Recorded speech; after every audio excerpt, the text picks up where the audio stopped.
I kick it? Yes, you can. Can I kick it? Yes, you can. Can I kick it? Yes, you can. Can I shillibing bong it? Wait, what's that? Say yes and find out! Oh! The sound of rolling dice is music in the air, and I'm a gambling cozy man, although I don't play fair. It's much more fun, I must confess, when lives are on the line. Not mine, of course, but yours are more, so sing the special song. Whoa, whoa, whoa, whoa, whoa, oh, it's the CM Kozaman Pan-Arachnid GIGA special. Hello everyone, and apologies in advance for the damage I've dealt to your eardrums, and also apologies for the delay, because I've been busy. Yes, because of my enduring love for democracy. Remember a few months ago, well actually at the beginning of this year, we had a plebiscite. We had a vote. Which animal group should I make a big video on next? And the top vote was arachnids. Of course, in doing so, I bit off almost more than I could chew, because arachnids are just an enormous, extremely diverse clade, and just to, to do justice to their vast diversity, and also to do justice to you all, I spend a lot of time, and today we have a huge heckin' monster of a video, which is probably so big that I'll have to split it into a few bits. But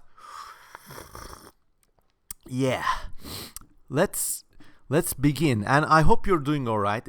I'm recording in the beginning of summer 2022, and before we go, starting with the earliest forms of what we can call arachnids, let me just give you a few tips. Number 1, please try to play this video at 1.75 speed.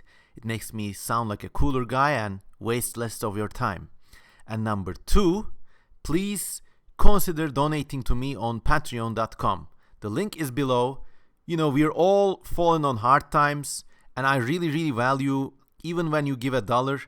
I know it comes out of your pocket, and in the end I feel responsible. So I keep on making these big videos, which I hope will have no equal anywhere on the internet. And I just want to be informative, entertaining, and just want to give a good time to all of my 30,000+ followers on YouTube and beyond. So those are my few pointers. So let's go. Arachnids, of course, as you know, are the coolest animals. But in the beginning of deep time,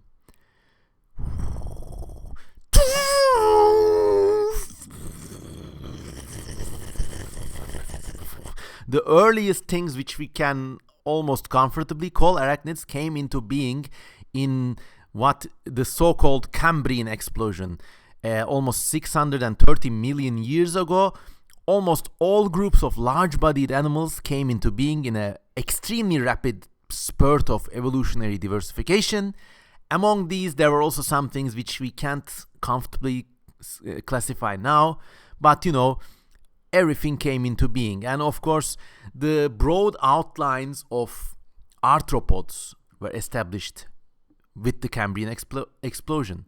Now, arachnids, as you can see, come under this group, but just for tidiness sake, and also because of some other reasons which we will see, I'm going to cover almost all Celicerates, and then of course these are distantly related to other arthropods such as trilobites, maybe, and also centipedes, millipedes, and also crustaceans and hexapods.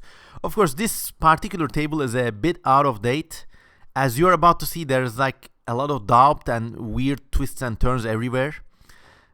Maybe trilobites are among the arachnids, or chelicerates might be subgroups of things that are also ancestors to trilobites. No one knows. We do know from genetic analysis that insects are actually like within crustaceans. So insects are just simp crustaceans who came to land and just established profane partnerships with plants, and I mean they're basically crustaceans. We know this from genetic data, but anyways, that's a whole other story. So let's not get too confused. The part arachnids I'm gonna cover start from this family tree, which well, the proper arachnids are here. Then there's like a whole cascade of other groups. We don't need to worry too much about the finer details because they're always almost in debate. But you got chelicerates, which is the great group containing arachnids. Then you got some other weird things that came about in the Cambrian explosion. Take a screenshot here and Google as many names as you can, because we're not going to dither too much in the origins.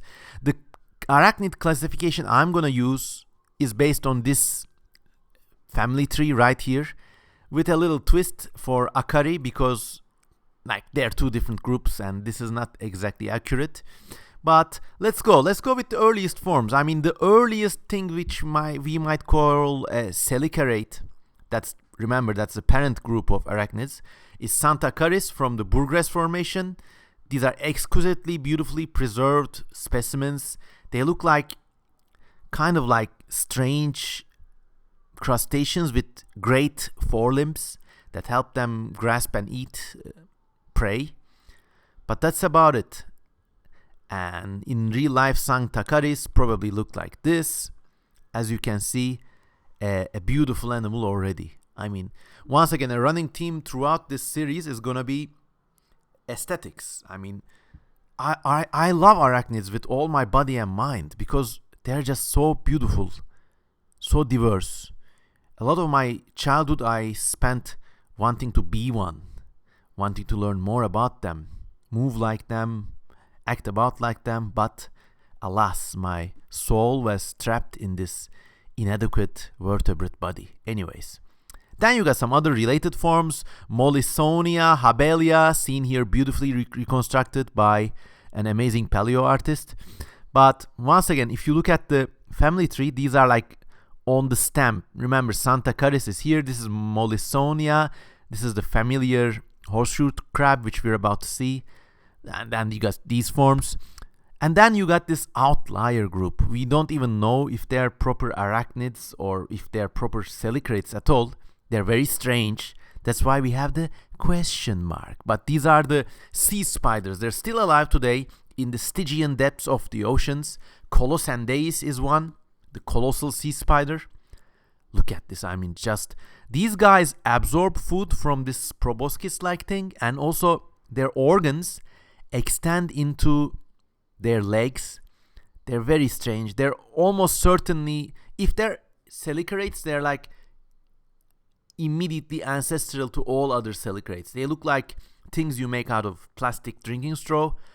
Quite otherworldly. Look at it walking about like a tripod from the War of the Worlds. Then you got some other groups. This minor group within the Pycnogonida called Ascorhynchidae, which is like more skeletal looking but stouter forms. And then you got this other group called Phoxychilidae, which contains beautifully colored and more robust and smaller sea spiders, such as this Anaplodactylus. And it's just an amazing world of variety and diversity within this group. Now we're just going to skim over the sea spiders because, as I told, they might not be direct relations of all other arachnids, or maybe they are, no one knows. But it's also very difficult to find out information about them, but already we are confronted with a world of diversity. And please, throughout this video, if you see me making any mistakes with the scientific names, maybe there's some errors with classification, please let me know in the comments below. I am but a humble human being, and we are confronted with a diversity of such staggering magnitude that it's really like, the more I studied arachnids, I couldn't even start to imagine more diverse groups like flies or beetles. And the more I'm convinced that it's not up to one human being to know all there is to know about one such group, because the diversity is just unbelievable. Another cool thing about these pycnogonids is that the larva starts out as a head. So imagine if applied to humans, you give birth to a babyun, but the babyun is just a head. And as the babyun grows, it gets more segments, and the segments add up with more legs. And this is just a bizarre form of reproductive growth that has no analogs anywhere in the animal kingdom, as far as I know. So maybe this alone is evidence to show that pycnogonids may not be proper arachnids or chelicerates, but we are just reviewing them because they're amazingly cool. And it has also been suggested that they might be relatives of the famous Anomalocaris and related forms from the Cambrian explosion. If you don't know, these were like really big arthropod-like things. The biggest were as like 50 centimeters long, half a meter, something like that. They had this huge crushing jaws and big eyes, and out of the blue, one researcher said maybe they're related, but you can't really do DNA tests on fossils, so that's just a wishy-washy hypothesis in my opinion. Anyways, moving on to more familiar chelicerates, we have the famous horseshoe crabs. Xiphosura is the scientific name. Bloop. They are in this position in our scientific classification. And here you go, you see one. Of course, these are living fossils, but imagine how divine and how like almost mythological it is to have one animal like this. And it has lived unchanged for hundreds of millions of years. And around it, you got newcomers like birds, mammals, evolving and diversifying, but they still keep doing the old thing. And they're just really cool because of that. And here you can see more horseshoe crabs of the species Limulus doing the old thing. This is the male and this is the female, and they're just having a good old time making more horseshoe crabs, I guess. That's what they look like underneath. If you flip them, it's this gnarly, almost scorpion-like body build, which is faintly also similar to sea spiders, but also faintly similar to scorpions. But, maybe that's all convergent evolution. Look at their little, like, meaty claws. You don't really have anything like this. They're, like, segmented, but also fleshy looking. And I really like this aesthetic. Anyways, here's another species, Tachypleus gigas, another horseshoe crab living today. And these guys, people also use them to make medicine. Even though this process, it says, is not harmful to them, it's just really cruel. And, even though it's for a good purpose, I guess, seeing this picture really broke my heart. And, if there's a God up there, there will be payback. And in fact, we may already be receiving it without knowing. Anyways, then moving on. Bunadida is a little known fossil group, and it's represented by this one fossil called Bunodes lunula. It kind of looks like a horseshoe crab, but it also looks like one of these giant sea scorpions which we are about to see, and boy, aren't they beautiful. Not much else is known about them. Then you got this other group called Pseudonysquida, which is also known from this tiny little fossil, blip, Pseudoniscus, probably look like this. If it was alive today, you'd probably find it in aquarium shops. And then you got this other group called Chasmata spidida. Blip. They're like a cousin group to the Eurypterid group, which are these great sea scorpions we are about to see. And two species representing this group are Chasmataspis and Hoplitaspis. Of course, always only known from fossils. And they kind of look like sea scorpions in the making, but especially with Chasmataspis, you can see the body also has a resemblance to horseshoe crabs. But once again, maybe it's just parallel evolution, but no one knows. Then you get to one of the best groups, not just in this show, but in all of time. Eurypterids, or maybe Eurypterids, because they're like heavy metal.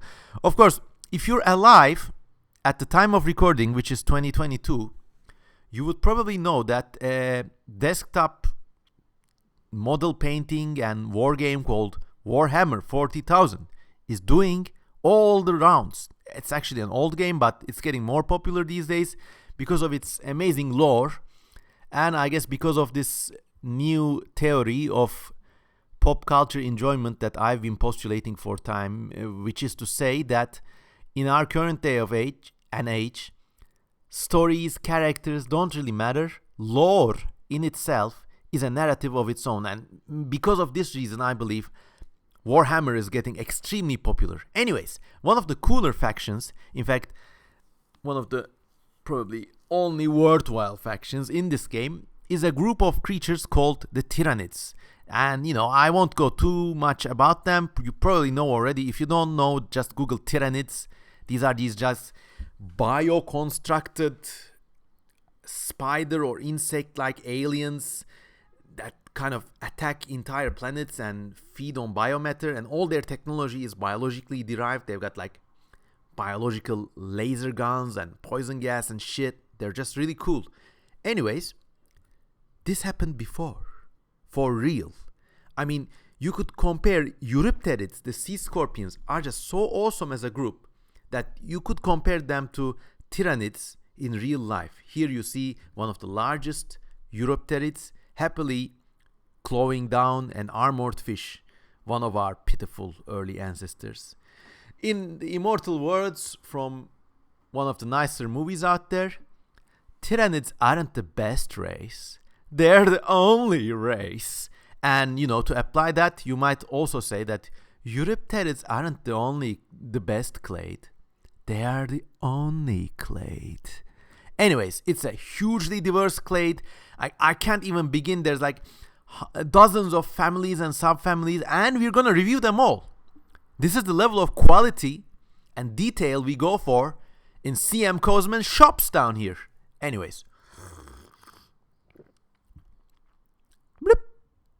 And also, to make things more interesting, it has also been postulated, let's say. Okay, before we used to think that arachnids, let's just take a careful look here. Arachnids, spiders, mites, some of the other guys, sea sun spiders and all that, were just one big group. And the sea scorpions were kind of like a step away from their ancestors, and so were the horseshoe crabs, and so were the sea spiders. But now, because of this new hypothesis by certain scientists, you can go look at them up. They're like really well versed in their areas. They can probably fly rings around me in terms of arachnid systematics. But these guys and gals suggested that maybe arachnids are one huge group and they invaded land multiple times. So you might have that the sea spiders are the ancestral group, but then these things known as sun spiders are more derived, but actually Eurypterids and horseshoe crabs are very closely related, and they're also closer related to proper spiders and stuff than they are to sun spiders. It's just this wild theory. Maybe it's true, who knows? I mean, evolution is stranger than we can imagine. Not only we do imagine, but it's also stranger than we can imagine. So I wouldn't be surprised if this hypothesis is true. And, like the Tyranids of Warhammer 40k, it's also cool to know that arachnids invaded land multiple times.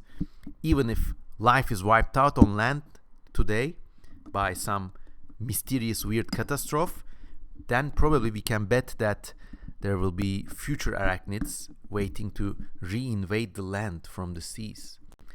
Anyways, moving on. Now, Eurypterid classification, you got this one big group called Stylonurina, and then you got another group called Eurypterina. Now, we start with the Stylonurina first. They're called like the column or pillar tails. And here's this one group called Rhenopteridae, and Rhenopterus is one example. Just look at it. I mean, this stout scorpion-like thing with big eyes and a big face. And then you got this other group called Parastylonuridae, and it's represented by Stylonurella, which is like doubly amazing for having these very long, almost spider-like legs. And this is, when you discover their fossils, this is what they look like. An ancient god staring at you from across the abyss of time. Unbelievable. Another example is Halipterus, known from this kind of mask-like face.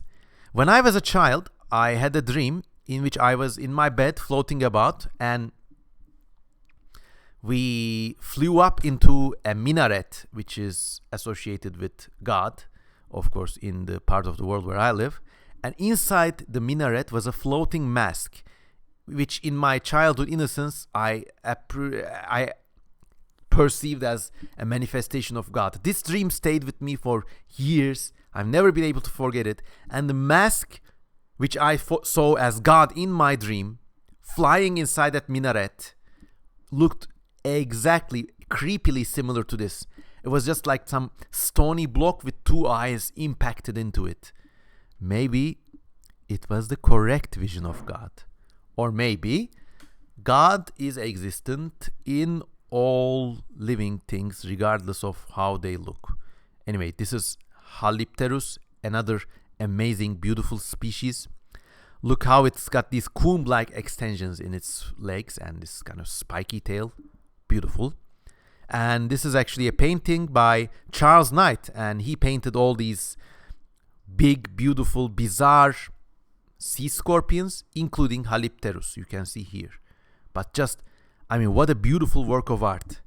You know, another theme I have got in my channel is that paleo art should be real art.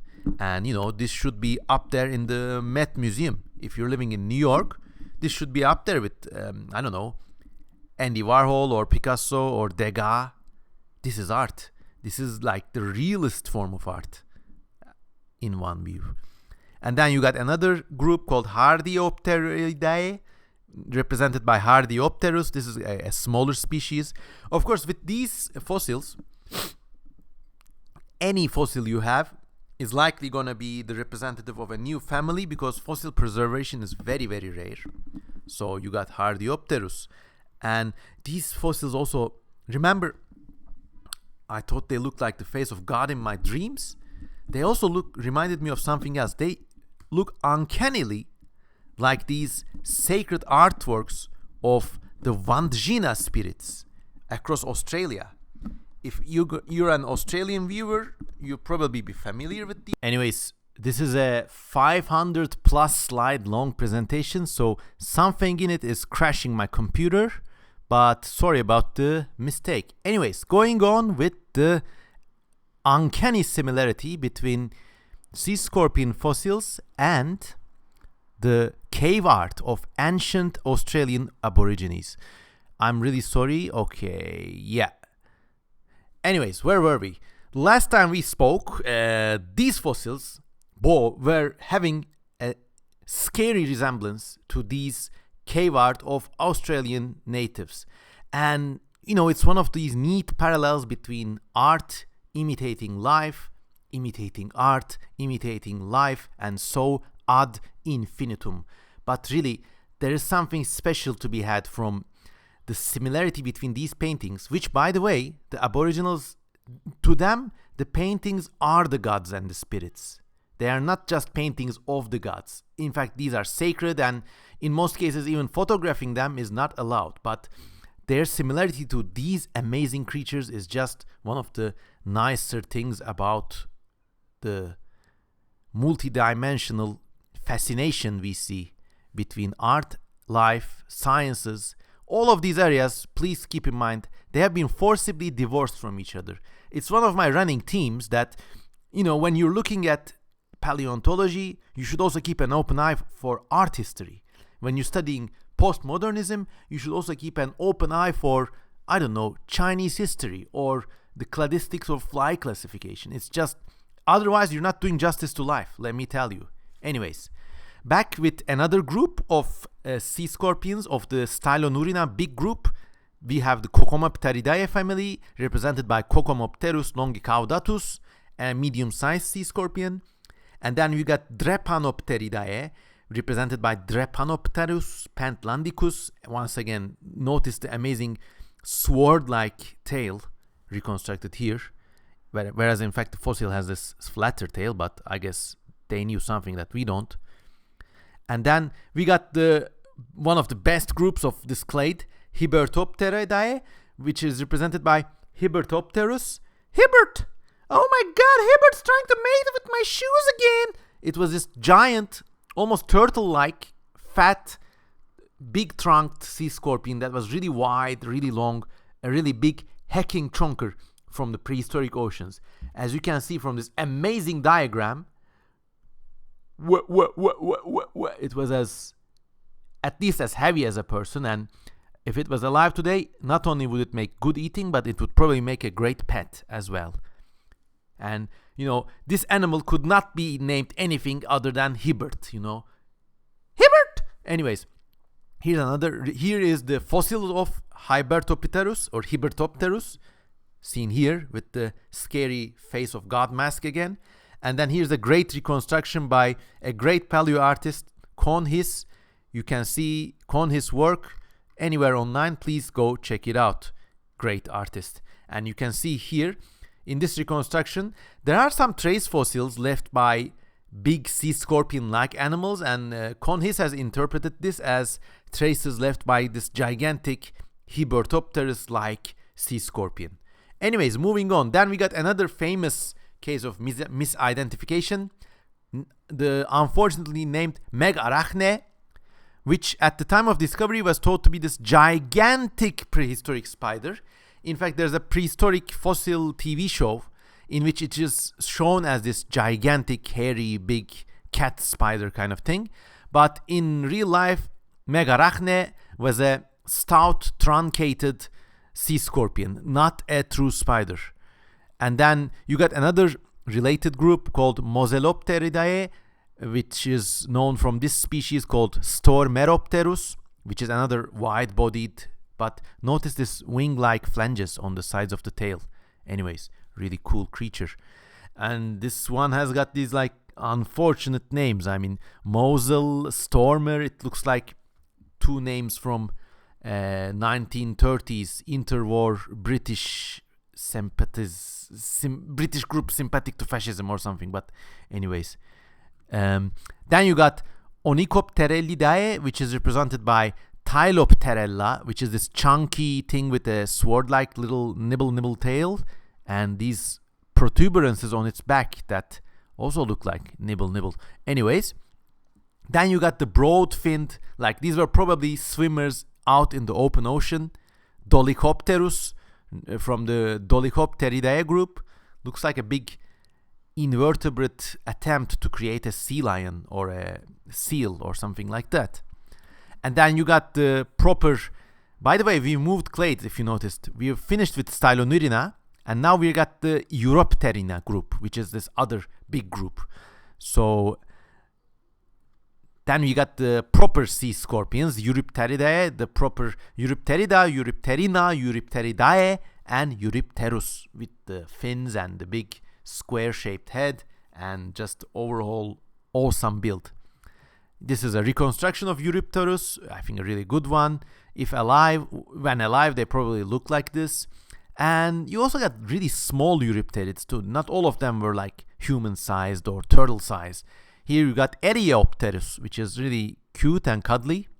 And these guys also are known from different growth stages too. I mean, they're like properly well-documented creatures. And then you got another group named Strobilopteridae, known from Strobilopterus, and Strobilos in ancient Greek means round ball, spinning top, cyclone, whirlwind, whirling dance. So it's like a spinning ball, dingle, dingle, dingle, dingle, dingle.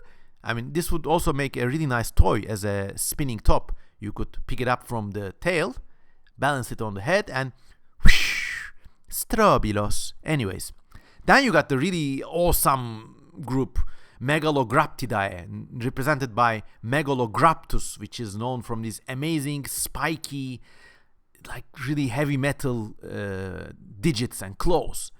And of course, it also made a very famous appearance in one of those prehistoric TV shows of the early 2000s.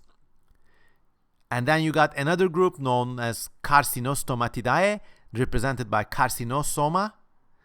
And it's just like, check out its limbs, all spiky, but it's also got these swimming fins. So it looks like it swam about, perhaps not too gracefully, but clearly ably swam about and tackled some hard-shelled prey, or maybe, I don't know, with these long digits, maybe they're not very suitable for hard shells, but maybe it ate soft-bodied prey or even filtered things from the sea, who knows. And then here's a reconstruction of Carcinosoma. The limbs are interpreted as kind of filtering implements, which was probably what they did. And check out the eyes. They're located at the very tip of the head, like a kind of bizarre, almost whale-like condition. Amazing. And Carcinosoma was one of the largest sea scorpions ever. As we can see, it posed next to our amazingly well-rendered human figure. And it grew taller than 2 meters in some cases, which is probably another case for it being a filter feeder, because, you know, these kinds of body mass, you don't accumulate it easily by just hunting. And then you got the related form, Mixopteros. All these heavy metal claws, they look very dangerous, but in fact, if these guys try to attack a well-armored creature, they would all snap. So looks like these guys use them to capture some sort of soft-bodied prey. The soft-bodied prey in this painting is reconstructed as this kind of gelatinous, semi-transparent, chordate-like creature. I don't know, but must have made good eating. Jelly. And then you got a related group, Verringopteridae, represented by Orcanopterus. Really cool names and really cool animals. And they're just a family upon family of these creatures. And you know, if you're just listening to me and you're considering a career in biology, zoology, paleontology, consider focusing on sea scorpions. There are several lifetimes of work still waiting to be done with these groups and associated arachnid or selicerate fossils. And then you got the Adelphoptalmidae group, which is represented by this amazingly illustrated group. Amazingly illustrated fossil. Adelphoptalmus. Check out its limbs. The forelimbs are like the rays on the statue of the rays on the head of the Statue of Liberty, and its tail is like a sword defiantly held aloft. Of course, this is not the condition of America's Statue of Liberty, though in hindsight it might be in spirit. I don't know if, anyways. But this image is from, I believe, Franz Kafka's book about America, in which he imagined an alternative America founded on dystopian principles. So, anyways, another really nice similarity between natural history imitating a dark part of literary arts, let's say.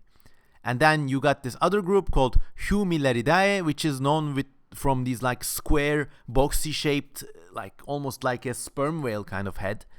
Humilaria is a representative species, and these guys were really big. And then you got the really big monster forms, Pterygotidae group, known from Jackalopterus, and related forms.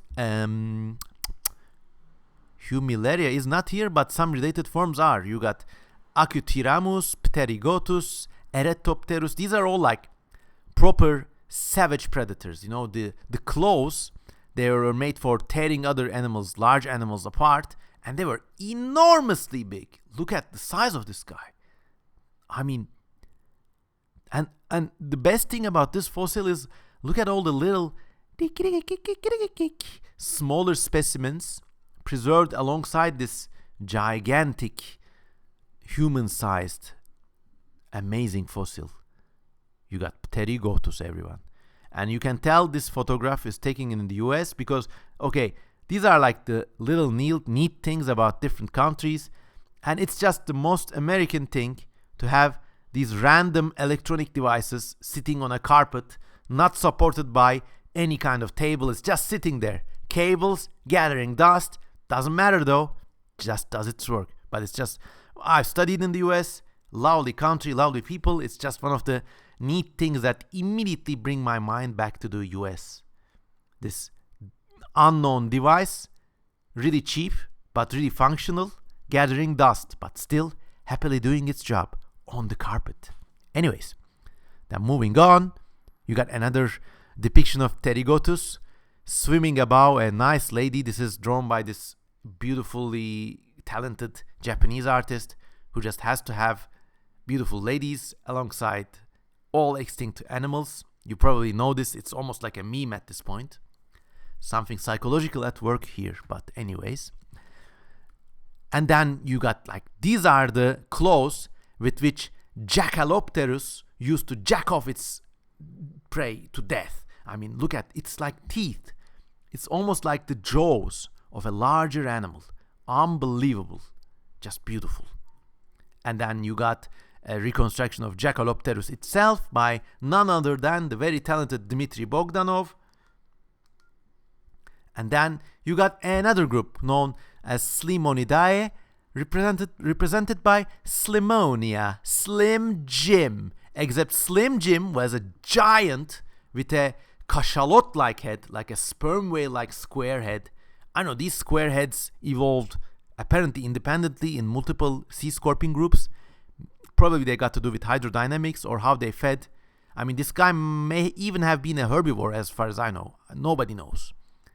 And then there's just something about, okay, all these Eurypterid fossils, they come mostly from this amazing book publication of the New York State Museum, published in 1912, the Eurypterida of New York. If you don't know, New York is not just a city, it's a whole state, bigger than most countries out there.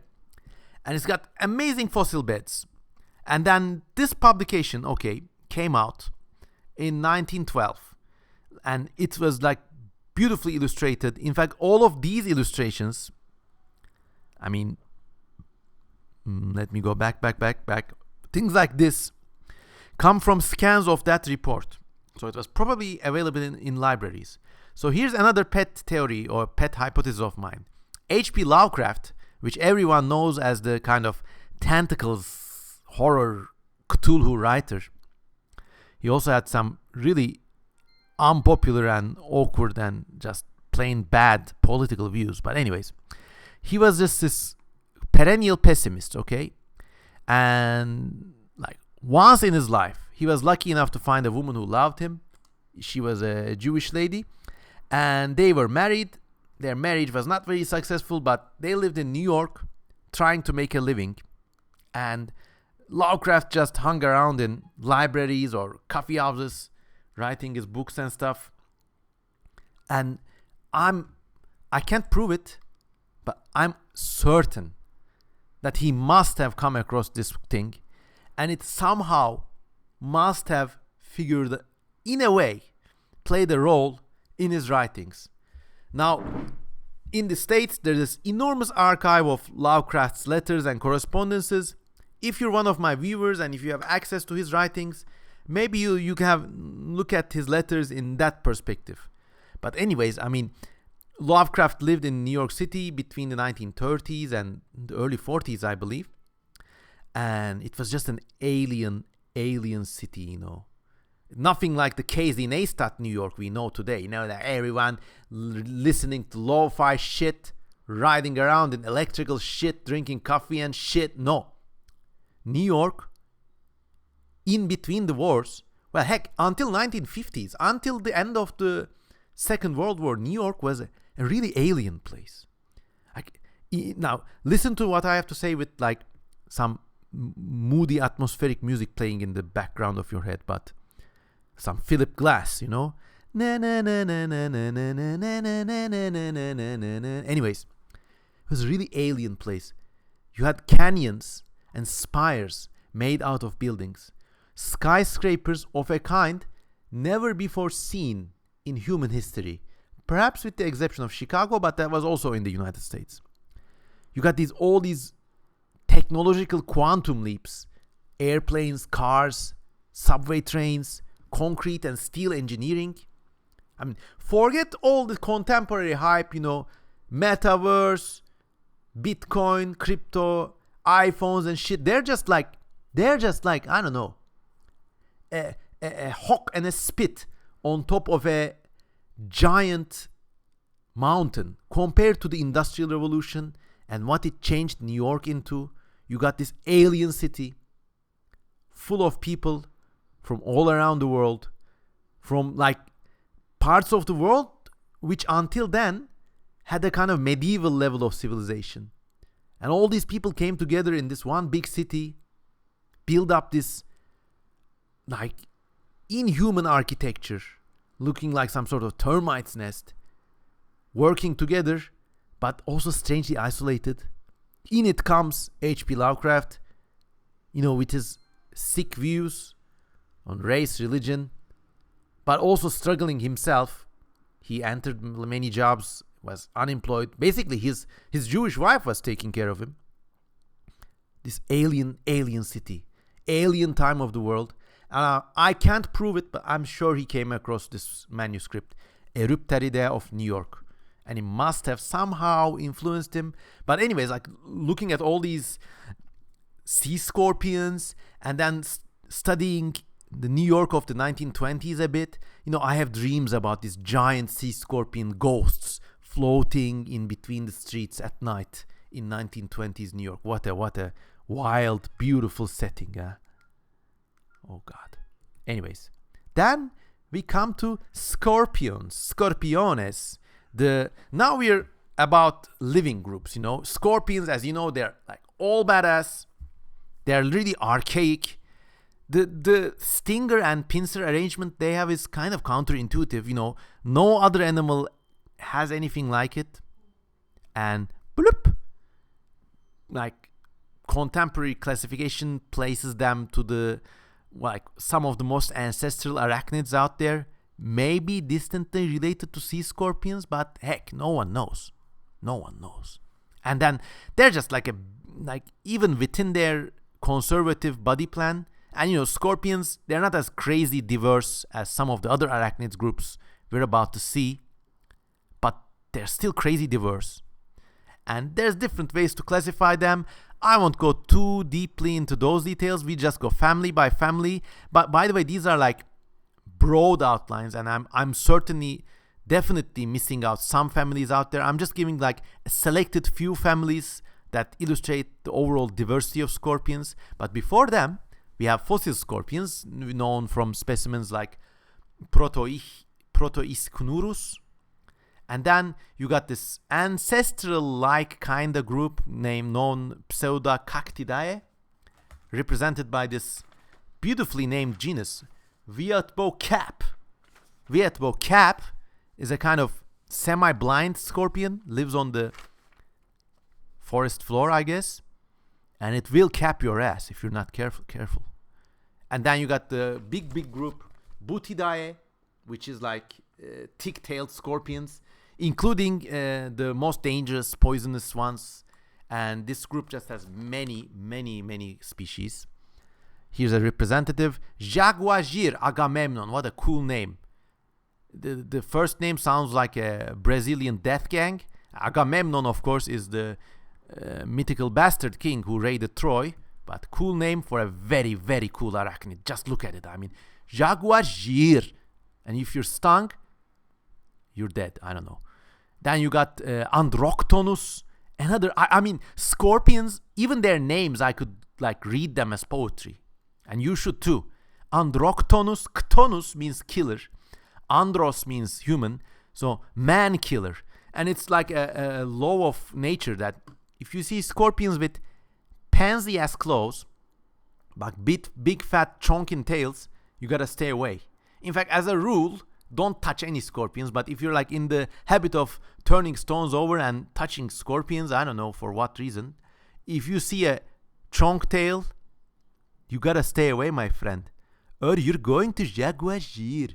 You're gonna die. Anyway, Androctonus, beautiful scorpion. Then you got another representative genus, Babicurus gigas, gigantic. Here it's shown even in a more badass perspective, eating one of the flag-tailed centipedes common in the, I believe, South American forest, Babicurus. But of course, scorpions are anatomically conservative, but some species really stretch it to limits. Look at this, Likas Scutilus, elongated tree scorpion. Unbelievable, beautiful. Look at the tail, how it does a triangle. This is one of the rare cases in which the triangle shape occurs in macroscopic life, but just beautiful. And to make it even more badass, these guys and all scorpions glow under UV light, and no one knows why. And then you got another representative of the Botriridaya group, Uroplectes, just how aesthetic. Look at the colors, look at the curve of this sting, look at the claws, the eyes. This is just poetry in visual form. Another Uroplectes, here with cute babies, because like all animals, scorpions aren't just all about badassery and wicked good looks, but they're also loving, caring. In fact, they exhibit parental care, which is why I think arachnids, they are like, I can't prove this. This is one of my many unproven ideas. But among invertebrates, arachnids, not just scorpions, but all arachnids, if you look at a spider single-handedly making its web, or strategizing how to hunt or something, or a scorpion caring for its babies, they look like they have more quote-unquote individuality and individual awareness than many other invertebrates. Heck, compared to them, insects are like simps who form colonies, abandon individuality. They're just fallen. Another Botridae representative is Leyrurus Abdullah Bayrami, named after a Turkish researcher, Abdullah Bayram. And this guy is found in Anatolia, in Turkey. So just one of the many, many beautiful scorpions native to this part of the world. And then you got the other group, Microcharmidae, represented by Microcharmus cloudly thompsoni, another researcher. This is a tiny, tiny scorpion. Again, packs quite a bit of poison. I don't think it would kill you, but I wouldn't want to find out. And then you got another group, Chirilidae, Chirilius pseudoconchiformus, represented by this kind of semi-blind cave dwelling, I guess. I don't know. Check these things out, by the way. Most scorpions have them. They're like scent organs or gills. It's just really embarrassing for me not to know this at this point. I've made a hundreds of pages long presentation on arachnids, but these organs, I believe they're scent organs. But if I'm wrong, correct me. And then you got this other group, Acravidae. This entire family was named from a blind scorpion discovered in the Ayalon cave in Israel. But then, scientists consider this discovery again and say, no, it's not a distinct family, it's just part of the Caerilidae group. But it's Acravidae. The Akrav is the Hebrew name for scorpion. And in Turkish, it's quite similar to Akrep. Probably the Arabic name is also related. It's all one part of the world. Anyways, moving on. Then there's another group called Belisaridae, which is cave-living scorpions of southern Europe. And it's named after a Byzantine general, Belisarius. And it's blind. It lives in a cave. Belisarius, where are your eyes? And it's just, go read Byzantine history. This guy, Belisarius. God damn, I still see people looking exactly like this, walking in the streets of Istanbul and Ankara today. Nations change, people persist. Anyways, then you got the Euscorpidae group, which is a kind of big species-rich group. But harmless scorpions, they live mostly in the northern hemisphere. Here's Euscorpiops zhengshuyani. And then here's Scorpiops, another beautiful. Just look at how beautiful this thing is. And then another Scorpiops genus. Identifying these guys down to species level is extremely difficult in most cases because, they're just so difficult to classify to a species level. you kind of need to dissect their genitals or something, or like have both males and females at hand to be sure. But life is confusing like that. Then you got one of my favorite groups, Superstitionidae, contains only one species from Mexico and the southwestern United States. Superstitionia. What's a superstition, of course? It's this tiny bimbilli scorpion, very small. Like, if you find this guy, you can probably touch it, pet it, won't do anything to you. Comes from this amazing region in Arizona, the Superstition Mountains. Now, why are they named Superstition Mountains? Because they're just an overall foreboding and fantastic looking places. Check this out. I mean, oops. The hilltop growths mimic the shapes of a scorpion's claw. And this is Scorpion Castle, Scorpion Helm, let's say. And here is Superstitionia living. In fact, the name of the Superstition Mountain comes from a very, very nice US folk legend known as Lost Dutchman Gold Mine. So there was this like selfish Dutchman named Jacob, and somehow Apache spirits or ghosts taught him the location of this amazing gold mine or silver mine or something. Okay. And because like he was greedy, he slipped and fell to his death, and the location of his mine died with him. To this day, no one knows the location of the mine or if it's even real. Hundreds of people hike into the Superstition Mountains.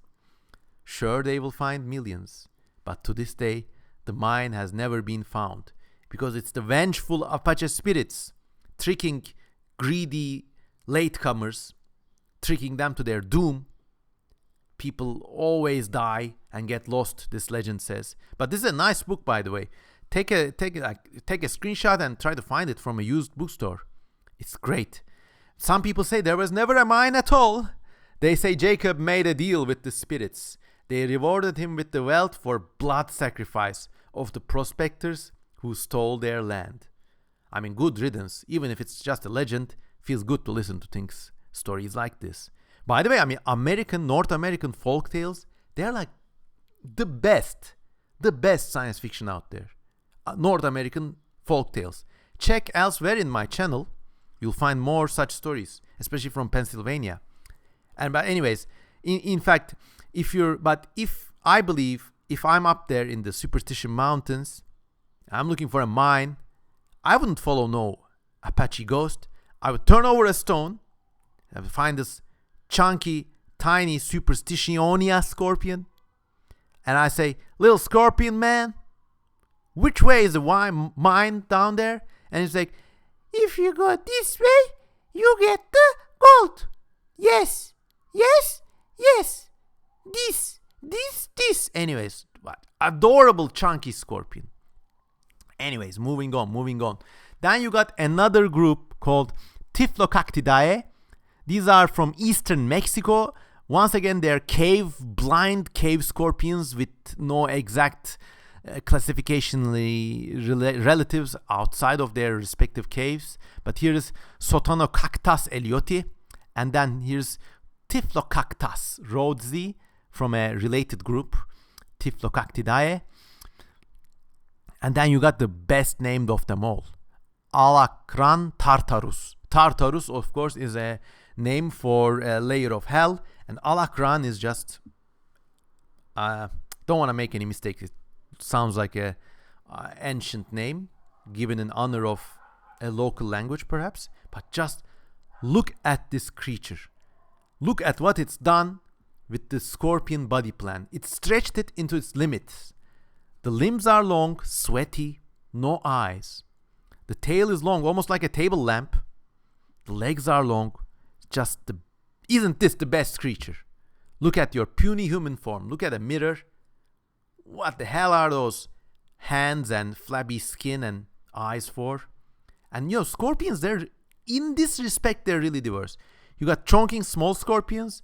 You got slim, skinny, cave blind scorpions. And you got this buff, powerful scorpions like this one.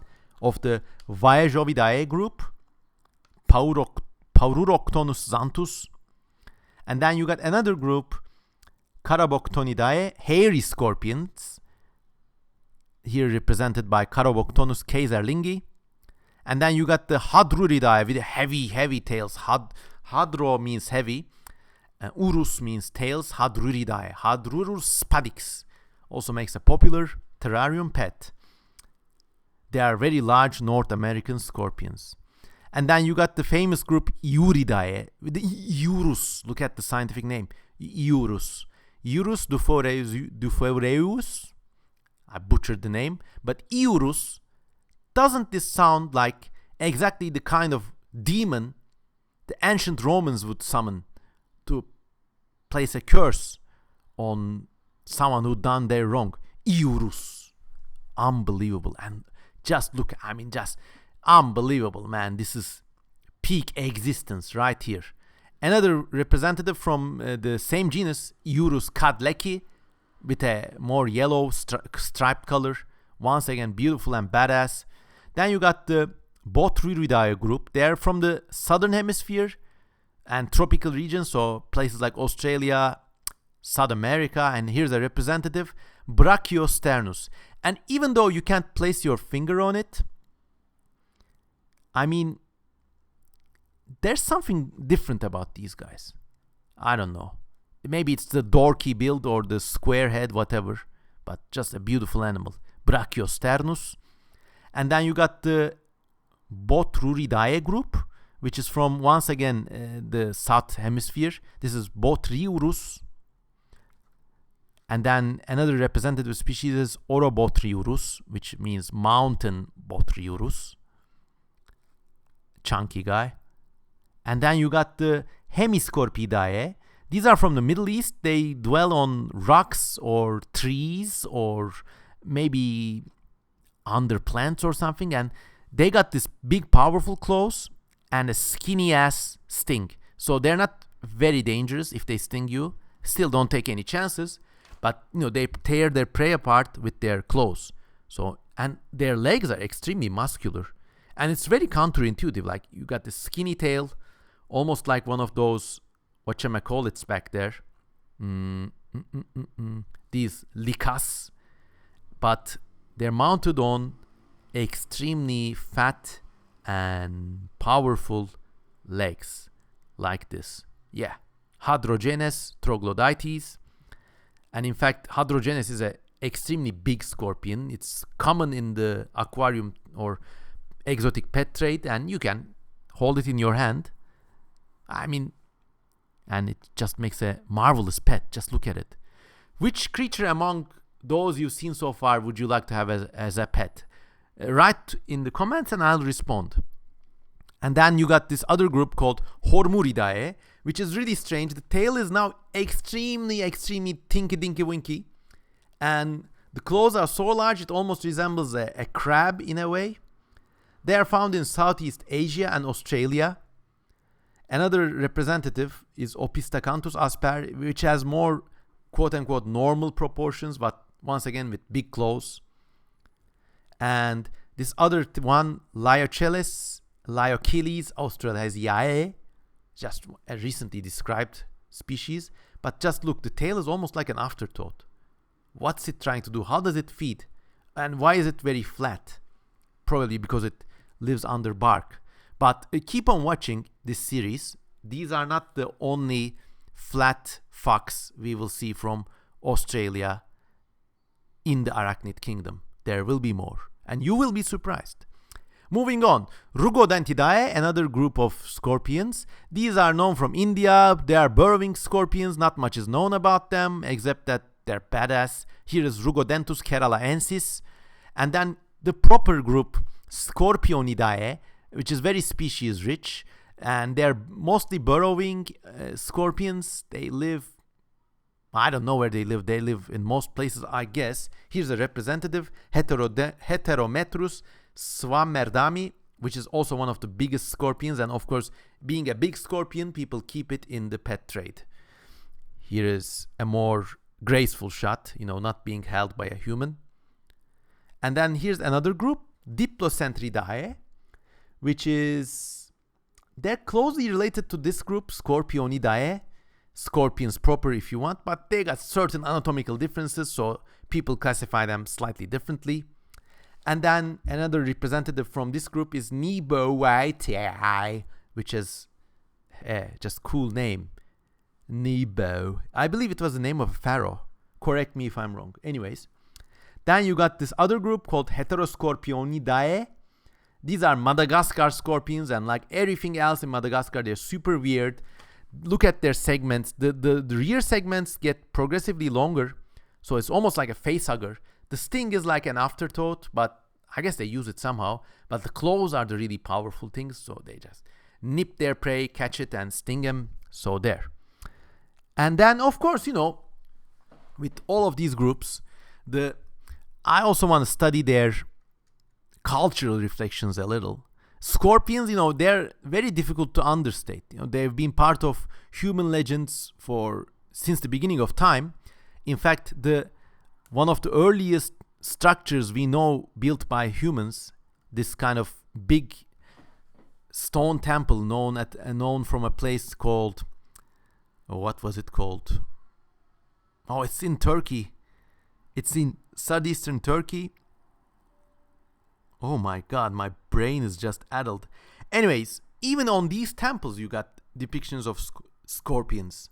And they're kind of accurate. I don't know, these things look like little antenna, but I guess they try to draw these little mouth parts, huh? That's kind of strange. And now, of course, the Egyptians have scorpion gods, Sumerians have scorpion gods, everyone has scorpion gods. In fact, towards later parts of Middle Eastern history, in Ottoman Empire, you have one book which describes this kind of jinn spirit, which you can summon with the express purpose. So if certain stars are in a certain arrangement and you read certain prayers and write certain numbers on a piece of paper and summon this motherfucker who's got this white dog-like head, cat-like eyes, snake-like tongue, doesn't look like a snake, but that's what it says in the book, these bizarre instruments, and it uses them, and also feet like a cloven-footed animal. It's bizarre. Beautiful. So the only job this jinn does is to cleanse your house of scorpions. Because, Ottoman times, everyone lived in wooden houses. And, in a temperate climate, they're like heaven for scorpions.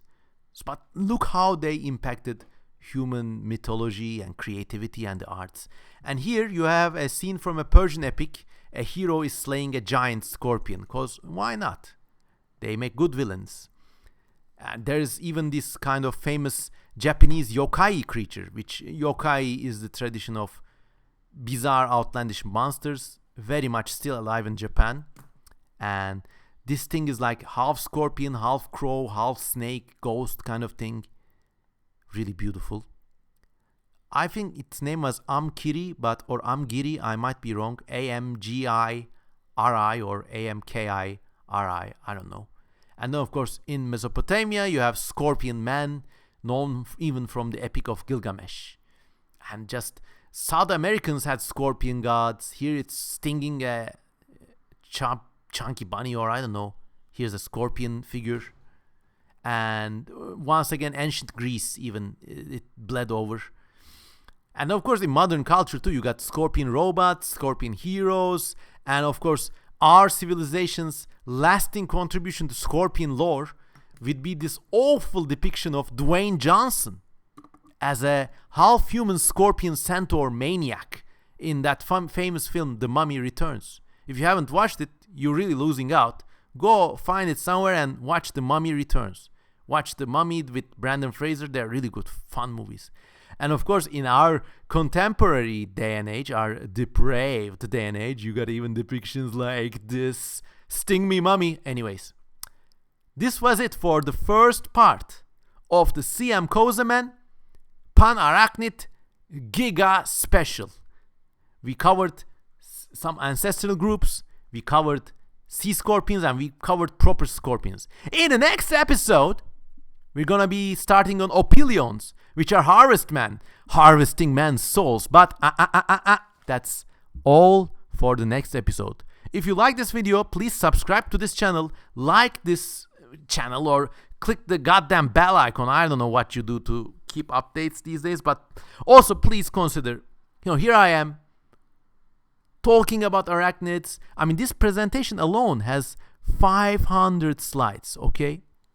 I mean, I'm doing it out of my heart's goodwill. So if you can show some goodwill back and support me on Patreon, it would be so appreciated. Thank you so much, and just autoplay for the next episode. I will be uploading them simultaneously, so you'll know what to play. See you in part 2, Arachno fans!